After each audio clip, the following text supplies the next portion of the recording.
Okay. Good morning brother and sister. मेरे प्रिय भाई बहन, प्रभु यीशु मसीह में आपको सलाम। आइए हम लोग प्रार्थना करते हैं। दयालु और कृपालु परमेश्वर पिता, हम धन्यवाद देते हैं और एक शुभ अवसर आप हमें दिए इस दिन के लिए, इस समय के लिए। प्रभु हम तेरे चरणों पर रखते हैं। भाई बहन हर एक लोगों को आप स्पर्श करो प्रभु। आप धन्यवाद देते हैं कौशल जी, दिनेश जी, महेंद्र जी, धन्यवाद इन सभी लोगों के लिए पिता। और पिता हम प्रार्थना करते बरेली में कई सारे लोग सुन रहे हैं वचन, और पिता हम प्रार्थना करते लेखराज आप उनको स्पर्श करो। धन्यवाद देते प्रभु यीशु मसीह।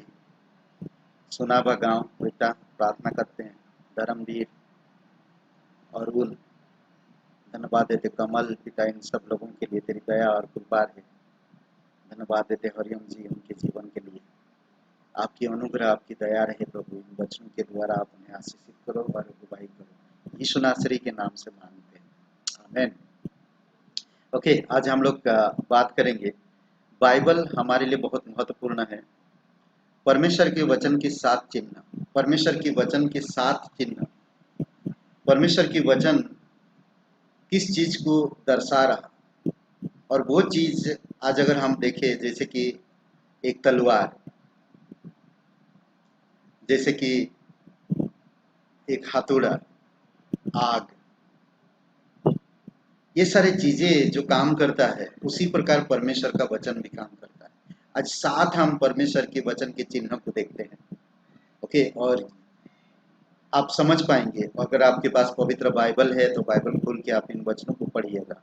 मैं जस्ट संक्षिप्त में थोड़ा सा बताते जाऊंगा। ओके, तलवार, बाइबल एक नुकीला वचन है जो सुनने वालों को कायल कर देता है।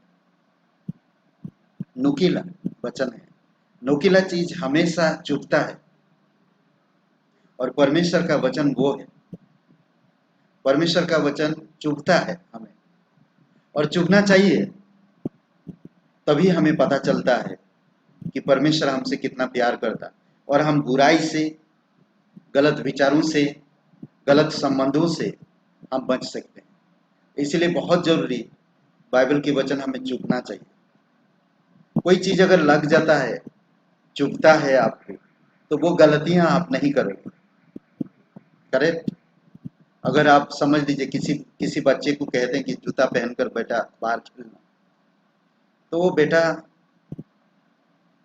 वो बच्चा जूता पहनकर नहीं जाता, और उसको कांच, एक नोकीला कांच चुभता है उसके पैर में, तो उसके बाद वो सबक सीख जाता, जान जाता, अब उसको जूता पहनकर ही जाना पड़ेगा। कई बार हमारी गलतियों को परमेश्वर का वचन सच्चाई को प्रकट करता है, और वो हमें चुभने की तरह लगता है, और हम वो गलतियां ना करें। कितना अच्छा है! परमेश्वर का वचन क्या है? तलवार है। दूसरी बात क्या था कि परमेश्वर का वचन हथौड़ा है। कोई अपने आप को हथौड़ा मारेगा? इम्पॉसिबल है। हथौड़ा क्या काम करता है? कील को अंदर डालता है। कई बार हथौड़ा तोड़ने के लिए, बड़े बड़े दीवारों को तोड़ने के लिए इस्तेमाल किया जाता है। हथौड़ा बहुत सारे काम में आता है। परमेश्वर का वचन हथौड़ा है। प्रभावशाली शक्ति, बाइबल शक्तिशाली है, बाइबल शक्तिशाली है, और सुनने वालों के प्रतिरोध को तोड़ देती है। ये यिर्मयाह का 23 अध्याय वचन 29 में है। पहले जो वचन तलवार है, आप इब्रानी का किताब 4 अध्याय वचन 12 को पढ़ सकते हैं। आप खुद बाइबल लेकर पढ़िए, उसको नोट्स करिए, और आप इसके बारे में सोचिए, मनन करिए। परमेश्वर के वचन को मनन करना जरूरी है आपके जीवन के लिए। समझ रहे? परमेश्वर का वचन क्या है? बाइबल एक हथौड़ा है, शक्तिशाली है, और सुनने वालों के प्रतिरोध को तोड़ देती है। तीसरी बात, बीज है। बाइबल एक जीवित वचन है जो सुनने वालों को नवजीवन प्रदान करता है। अब बीज को सालों साल रखे रहते हैं, गेहूं के बीज या सरसों के बीज या कोई भी बीज हो, सालों साल आप सूखे में या कपड़े में बांध के रख लो, सालों साल रहेगा। पर जब आप उसको जमीन पर डाल देते हो तो नया पैदा होता है उसमें। उसी तरह परमेश्वर का वचन है। जब हम परमेश्वर की वचन हम सुनते हैं, एक बीज की तरह हमारे अंदर काम करता है, नई ताकत बढ़ाता है, नया सोच देता है, नया चीजों को उत्पन्न करता है हमारे अंदर। परमेश्वर का वचन अद्भुत है, जीवन, नया जीवन देता है परमेश्वर का वचन। इसलिए बहुत जरूरी है आपको मुझे समझना। चौथा बात, इसमें आप पहला पत्रस का पहला अध्याय वचन 23 पढ़ सकते हैं। नवजीवन देता है परमेश्वर का वचन, जीवित वचन हमें नवजीवन देता है। हम छोटे बालक की तरह जन्म होते हैं परमेश्वर में, फिर बढ़ते हैं परमेश्वर के वचनों के द्वारा, फिर सीखते हैं, फिर हम परिपक्व होते हैं, फिर हम मिशनरी या पास्टर या टीचर बनते हैं। कितना अच्छा है, नहीं? सुंदर बात है।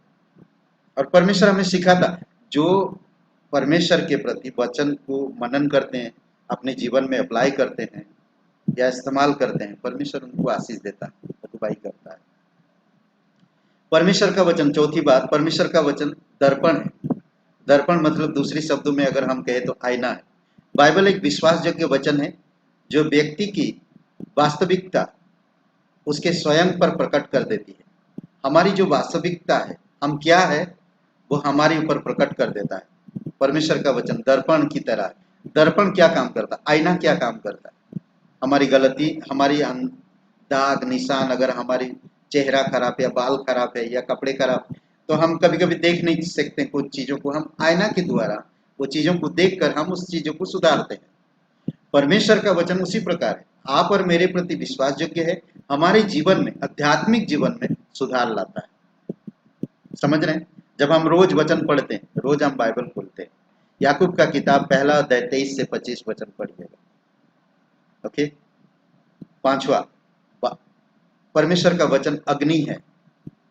अग्नि क्या करता है? बाइबल एक जलता हुआ वचन है जो सुनने वालों के अंदर से मैल को भस्म कर देता है। मैल को भस्म कर देता, अग्नि जला के राख कर देगा। समझ रहे? जंगलों में आग लग जाता, देखेंगे पूरा साफ कर देता पूरी तरह। पत्ते गिरते हैं, खाद पैदा होता है, कई सारी चीजें उस पत्ते के अंदर, जानवर, सांप, बिच्छू, तमाम चीजें रहते हैं। जब आग जलता है पूरी तरह से सब चीजों को नष्ट कर देता है। उसी तरह हमारे अंदर मैल को खत्म कर देता है। मैल, विचार, सोच, हमारी इच्छाएं, हमारी भावनाएं, ये सारी चीजों को खत्म कर देता है। यिर्मयाह की किताब 23 का 29 में परमेश्वर का वचन क्या है? जलता हुआ अग्नि। परमेश्वर का वचन एक दीपक है।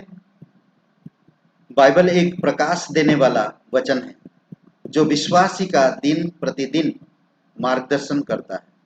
भजन संहिता 119 और 105 वचन दीपक है, आपको प्रकाश भी देता है और आपको मार्गदर्शन भी करता है, आपकी आध्यात्मिक जीवन को अगुवाई करता है। अद्भुत है, नहीं? परमेश्वर का वचन। आखिरी पॉइंट, 7 वचन, भोजन है। बाइबल पौष्टिक भोजन है जो आत्मा को आहार देती है, भोजन और जल प्रदान करती है। पहला पत्रस का 2 अध्याय वचन 2 में, नई जन्मे हुए बच्चों की नाई निर्मल आत्मिक दूध की लालसा करो ताकि उसके द्वारा उद्धार पाने के लिए बढ़ते जाओ। अद्भुत बात है, आप और मुझे उद्धार देने के लिए काफी है। और जब हमें उद्धार मिलता है तो हम साधारण चीजों को समझने लगते हैं और उसके अनुसार हम जीवन व्यतीत करते चलते हैं और परमेश्वर हमारे जीवन में काम करता है। परमेश्वर का वचन भोजन है, पौष्टिक, हमें स्वस्थ बनाता है, सच्चाई के मार्ग में अगुवाई करता है, सच्ची चीजों को हमारे जीवन में लेकर आता है और हमें सामर्थ प्रदान करता है। कितना अच्छा है, नहीं? अद्भुत है। इब्रानी का किताब 5वां अध्याय 12 से 14 में आप पढ़ सकते हैं। कुलुसियों का पहला कुरिन्थियों का 3 अध्याय वचन 2 में, मैंने तुम्हें दूध पिलाया, अन्न नहीं खिलाया। पौलुस कह रहा, मैं तुम्हें जस्ट उद्धार का सुसमाचार दिया हूँ। परमेश्वर के साधारण वचन को समझो और उद्धार पाओ और नई सिरे से जन्म लो। और नई सिरे से, और आज हम अपनी परिवार में या अपने जीवन में भी देखते हैं, समाज में जब बच्चा पैदा होता है तो उसको सबसे पहले दूध की लालसा होती है। अगर हम उसे कोई अन्य चीज खिलाते हैं, चावल, दाल, या धीरे धीरे वो खिलाते हैं, पर पहला जो स्टेप होता है दूध से उसको पौष्टिक मिलता है।